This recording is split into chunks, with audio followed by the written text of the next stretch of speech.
तो जैसा कि हमने बताया कि खंड काव्य को किस प्रकार से लिखना है, उसके बारे में आज हम डिस्कस करने वाले हैं। तो खंड काव्य प्रश्नोत्तर संख्या 7।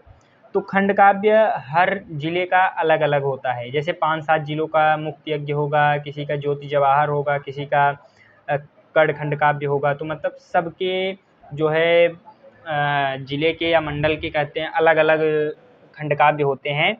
तो मेरे जिले का खंड काव्य तो मुक्ति यज्ञ था, तो मैं मुक्ति यज्ञ खंड काव्य बता रहा हूँ और इसी प्रकार से लगभग सभी खंड काव्य को आपको लिखना है। तो खंड काव्य 7वां का तीसरा मेरा था। अब जैसे लगभग 7 या 8 खंड काव्य हैं, तो मेरा तीसरा क्वेश्चन पे आता है मुक्ति यज्ञ के बारे में लिखने के लिए। तो अथवा करके दो प्रश्न देता है, 2 में से कोई एक करना होता है। तो आप एक प्रश्न आराम से कर सकते हैं, ठीक है। तो एक प्रश्न के लिए आपको किस प्रकार से लिखना है वो मैं बताने वाला हूँ। सबसे पहले आप जो भी प्रश्न रहेगा उसको अच्छे से हेडिंग बना करके लिख दीजिएगा। जैसे मुक्ति यज्ञ खंड काव्य के नायक का चरित्र चित्रण, या मुक्ति यज्ञ खंड काव्य का सारांश लिखिए। जो भी आएगा उसको आप हेडिंग डालेंगे ब्लैक पेन से। उसके बाद आप मुक्ति यज्ञ खंड काव्य को लिखना प्रारंभ करेंगे। उसके पहले आप जो है नायक के बारे में थोड़ा सा लिखेंगे, फिर उसके बाद वो कैसे थे, उनके स्वभाव के बारे में। वो जैसे स्वदेश प्रेमी थे, आंदोलन में विश्वास रखते थे, और उसके बाद सत्य और अहिंसा के पुजारी। लगभग गांधी जी का ही मुक्ति यज्ञ खंड काव्य गांधी जी पर ही एकदम आधारित है, या गांधी जी पर ही एकदम केंद्रित है ये टॉपिक।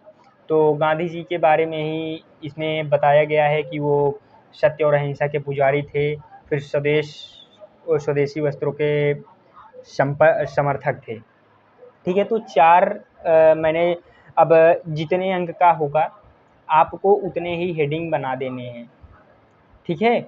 और बहुत ही हर हेडिंग में आपको 2 या 3 लाइन लिखना है। कई लोग क्या करते हैं कि खंड काव्य डाले, उसके बाद सीधा हेडिंग डालने के बाद पूरा 1.5 पन्ने बिना किसी हेडिंग के वैसे लिख देते हैं। तो आपको अंक मिलेंगे लेकिन पूरे नहीं मिलेंगे।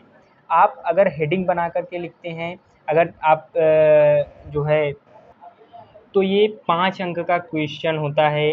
तो 5 अंक के लिए आप 5 हेडिंग बनाएंगे। तो ये 4 हेडिंग और ये 1 हेडिंग ये, तो यानी टोटल 5 हेडिंग अप्रॉक्स आपके होने चाहिए। अगर आप 1 हेडिंग और बढ़ा दें तो कोई प्रॉब्लम नहीं है, लेकिन आप कम से कम 4 और प्लस 1 ये 5 हेडिंग ये इस प्रकार से तो लिखें ही लिखें। 1 हेडिंग आप एक्स्ट्रा बढ़ा देंगे तो और अच्छा हो जाएगा।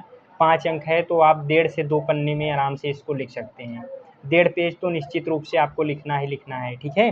तो यहाँ पर जो है खंड काव्य में अथवा करके मैंने जैसा कि बताया दिया ही रहता है, तो आप कोई एक आपको करना रहता है। आप उसे 1.5 से 2 पन्ने में आराम से कर लीजिए, कोई भी समस्या नहीं है। हेडिंग बना करके निश्चित रूप से आप कीजिएगा, नहीं तो अगर डायरेक्टली आप कर रहे हैं तो अंक निश्चित रूप से काट लिए जाएंगे उसके।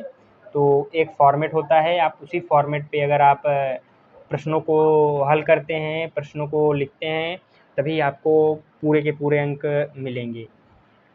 तो यहीं तक था वीडियो।